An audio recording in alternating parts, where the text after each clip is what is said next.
नमस्तेस्तु महामाये श्रीपीठे सुरपूजिते शङ्खचक्र गदाहस्ते महालक्ष्मी नमोऽस्तुते।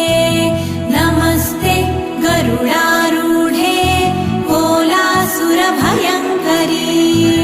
सर्वपाप हरे देवी महालक्ष्मी नमोऽस्तुते।